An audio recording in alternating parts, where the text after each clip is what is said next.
What's up, babes? Happy 36th birthday to me. I can't even believe that 6 years into my 30s have gone by just like that. And you know, the old, or I shouldn't say the old fools, but you know how when you was younger, people would be like, wait till you hit your 30s and 40s, they fly right by. Damn it if they don't. They are flying. But I'm just so grateful for the insight, the wisdom, the patience, the grace, and the humility that I've cultivated over the past couple of years, especially coming into my mid 30s. Also, side note, we have a tribe of chickens, roosters, and goats that have been making their rounds, and so you'll probably hear some sounds off into the distance. I'm gonna try and speak at an audible tone so that it overpowers their activity. But I'm really grateful for what I've cultivated within myself, within my spirit, the love and the care and regard that I constantly pour into myself.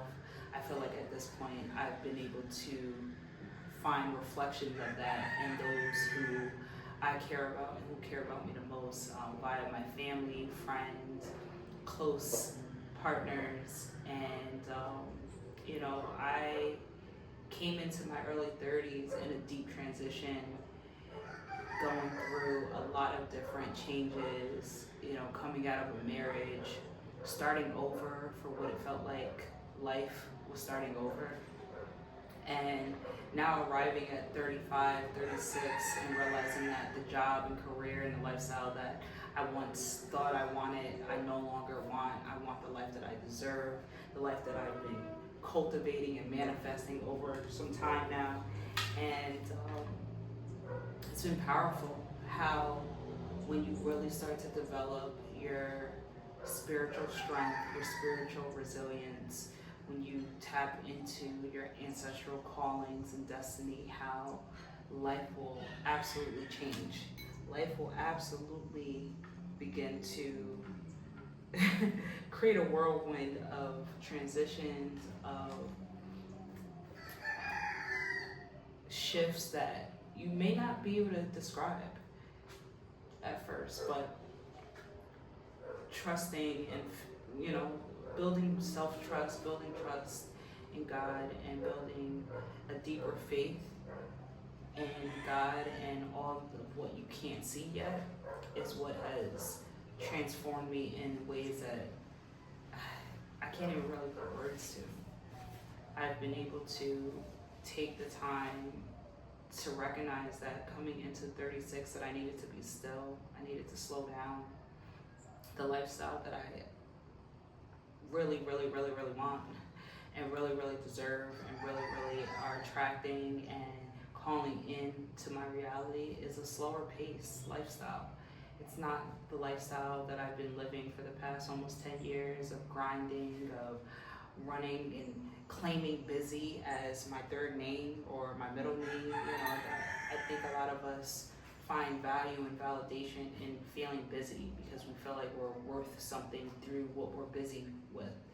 And as I've done a tremendous amount of shadow work and work on self and self-development and fine-tuning a lot of areas that were rooted in trauma, that were rooted in conditioning, that were rooted in toxic dynamics, that when you're in environments, you pick up things, you start to acquire certain behaviors, certain tendencies, certain thought processes. And I think the blessing that I always thank God for is the insight and the awareness, the self-awareness to be able to see what's mine from spirit and what I've acquired or taken from the outside world. So all right, Bruce. I've been calling him Bruce because they've been real vocal today. But as I begin and have continued to unpack and remove a lot of the conditioned ways, the mindsets, or the trauma-based patterns or the behaviors that were rooted in trauma or toxic dynamics, it has become much more evident to me that who I am and who I'm becoming is always and will start and end in love, will always start and end in intention. And it's just beautiful on today's day, which is my birthday, that I received so many beautiful messages. I mean, I'm such a crybaby. I was a crybaby as a child, and now as I've gotten older, I just cry out of tears of joy and happiness and contentment and fulfillment and love and everything. But a lot of the messages that I've received have reflected back to me what I am. I am love. I am intentional. I'm courageous. I'm full. I'm all of these things. And in the messages that I've received today, it has consistently reflected back the same exact sentiments or more, and it's been beautiful, and it builds my humility. It allows me to stay in such a grounded state when I feel like the world is constantly coming at me. And, this has given me a lot more bandwidth in my groundedness and being centered to be able to go back home and really make the decisions that I need to make in my transition and my exit from corporate, and my transition and entrance into my God-given purpose and God-led assignment. I'm no longer shrinking. I'm no longer playing small.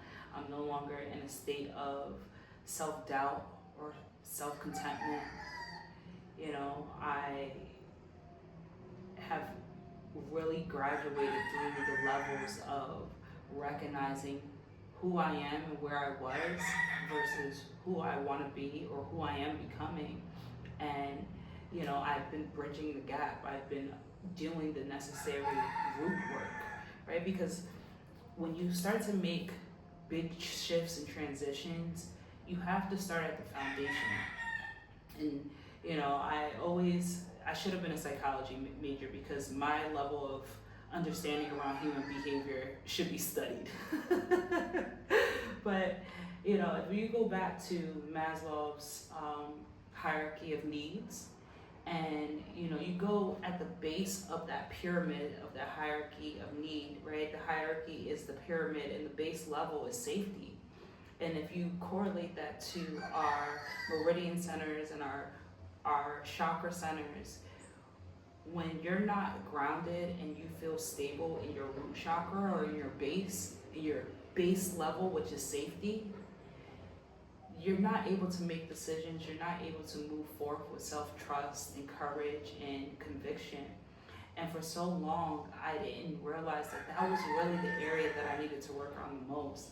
I was finding so many different external sources or pseudo things that were making me feel semi-safe, but coming back to my core, I didn't feel that way, and it didn't last long. It wasn't something that I was able to cultivate in a permanent sense.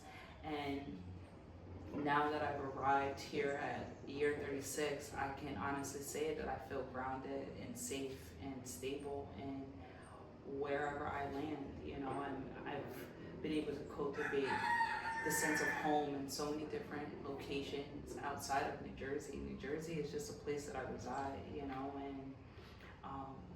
I found home within myself, and I found home in specific locations that doesn't matter how long I've been there, I can identify that is home, and I've been able to identify home deep in my core, deep in my root chakra. And I think that's powerful, because so many of us don't take the time to sit with what is holding us from finding safety and stability.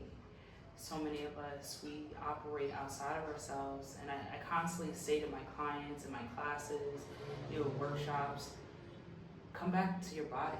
Come back to your body. Your body has so many amazing gifts and information, and the things that we can receive from our body is unsurmountable, but we don't take the time, we don't give ourselves enough patience or grace to actually listen, to receive it. And in this transition, I've been able to really identify what I was holding on to from the outside versus what I need to hold on to in the inside in order to cultivate home and stability and groundedness. And you know, it's just a beautiful thing. It's a beautiful journey. A lot of people come to me, and I didn't realize up until leading up to this year, especially towards the end of 2024, how many people find their centeredness through me.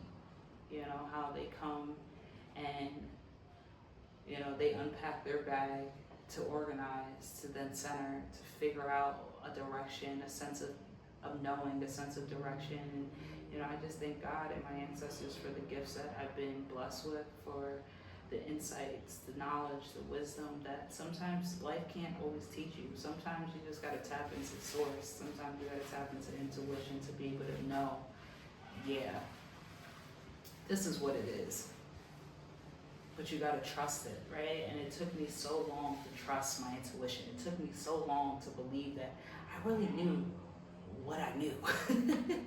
I constantly second guessed myself, and you know, it landed me in a lot of different wild circumstances. But I'm glad that in all of it, it was for my growth and it was for my progression to get right where I am today and where I am in 2025. So if you're watching this and you know you're receiving a lot of the things that I'm saying or resonating with a lot of the things that I'm saying, this is the year.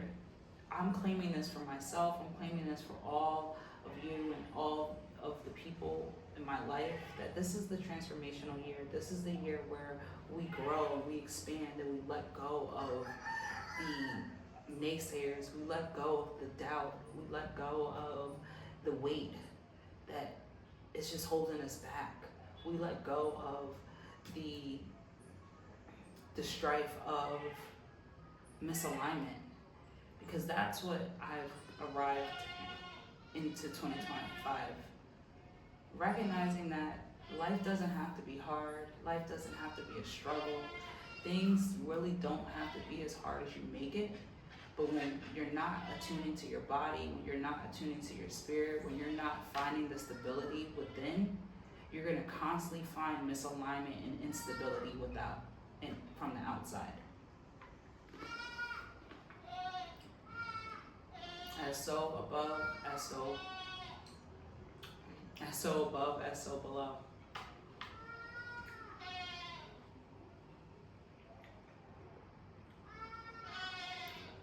There's a reason why there's yin and yang in the feminine and the masculine energy. And I think I've finally been able to master that for myself in all contexts. On a spiritual level, metaphysical level, an emotional level, finding love, knowing how to surrender and be in a state of vulnerability and be able to harness everything that I've been cultivating and pouring into myself and pouring into others, and being able to receive that without self-sabotage, without the idea that I didn't deserve it, right? Leaning into my feminine energy of flow, knowing that the more that I strain and force and try and control, the less that I attract, the less that I obtain, the less that things flow naturally to me. Using my masculine energy to be productive, but also to allow that productivity to then step aside and allow the feminine to receive. That is the power of operating out of both energies. That's the power of being able to harness and tap into source to be able to operate in both sides. And then on a physical level, I made the decision this year that I wasn't going to keep overdoing. I wasn't going to keep overproducing. We live in such a high, white supremacist, patriarchal world where that's rooted in oppressive racism that forces you to think that you need to overwork and overdo and constantly overproduce and step outside of yourself and do so much at the extent and at the toll of your well-being that you end up being conditioned to think that that's just normal. Because I did it. I operated like that for almost half of my life. And now I believe that rest is a birthright that we shouldn't make conditional. It should be like the self-love and all the other attributes of love that we give to ourselves. Rest should be one of them. It shouldn't be on an as-need basis. It shouldn't be conditional based on what you did, what you didn't do, or what you got accomplished, what you didn't yet get accomplished. Rest is rest, and rest is something that we need for survival. And I think we forget that. Or we just haven't been taught it. So it's not even an idea or an understanding that gets accepted into our psyche. All right, Bruce. I got one more point. But allowing my feminine to embrace all of that has been such a gift to myself. It has been a gift of allowing love to flow directly into my orbit. And sometimes you don't be ready for it, especially when you are so hyper fixated on pouring into yourself so much, and understanding that when you build such a high volume of self-love, such a high volume of mastering how to really love on yourself unconditionally, good, bad, or indifferent, giving yourself grace and compassion throughout it all, not allowing, the fuck ups, the letdowns, the disappointments, the, not quite there yet, to get you out of your journey of self-love and get you out of the state of being able to still unconditionally give to yourself. That's when the love that you really desire starts to show up. And it's showing up for me, and I'm so grateful. I'm grateful to myself and to God for the obedience and the stillness and patience to allow myself to get here, right? I stopped forcing, I stopped controlling, I stopped micromanaging, I stopped trying to, dictate the type of person, the type of love, the type of environment, where they were, what they did, how they operated. All of these different things were just super masculine, forceful, strained, and controlling. All of which, when you look at the universal laws and the principles of manifestation, you're attached. I was attached to it. When you're attached to something, it pushes things further away from receiving it. When you're attached to something, it pushes you further away from the potentiality of it just effortlessly flowing towards you. And once I detached, once I said I'm detaching away from all of the factors of what I'm looking for, and I'm just going to pour it into myself, was when it just magically presented itself. And you'd be surprised how much of a manifester and generator of the things that you want you actually are, right? You'll be surprised. You'll start to surprise yourself when you start to let go and stop forcing how many things flow into your life. And that's what I'm learning. The more that I detach and stop forcing and stop trying to micromanage and control, the more things are just naturally flowing forth. Hey, what's up? Happy Sunday. How are you? Sunday, I'm good. You? I'm good. Okay. When you're ready, okay? Okay, I'm just recording, but I'm about to wrap it up. Yeah. Oh, keep telling yourself, so you can do what you do. Okay.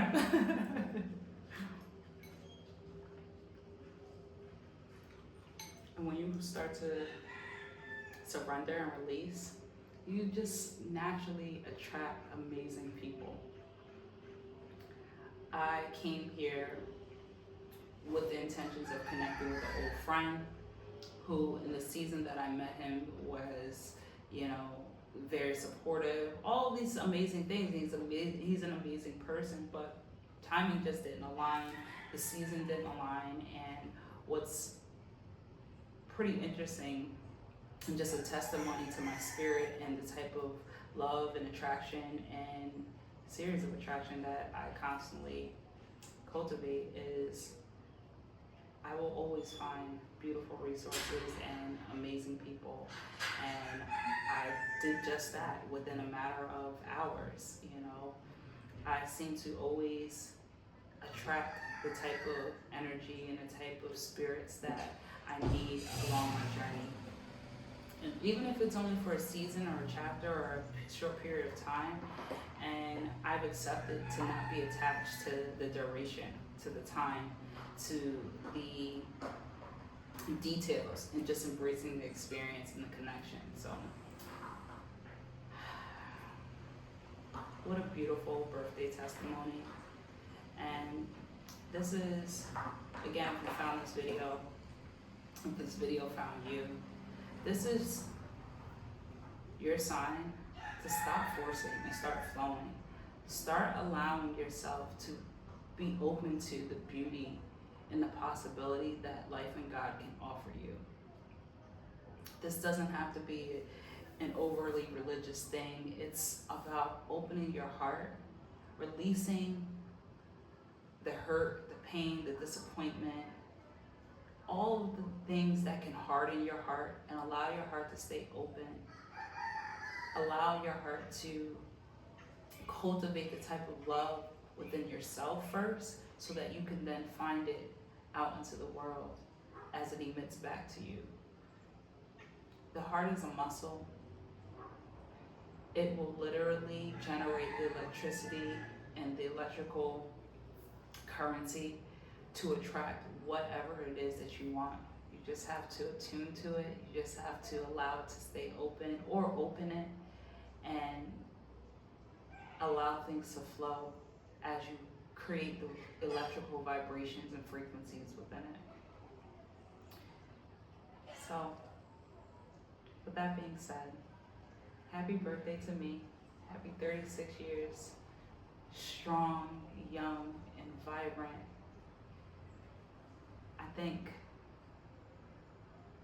every generation of my ancestors, my mama who I come here to connect with, and all my ancestors that have come before me, for protecting me, for holding me, for ushering me to the truth, both silent and loud, and creating the humility that has always been in my heart, but I had to just make sure that I kept it open to receive it and to admit it.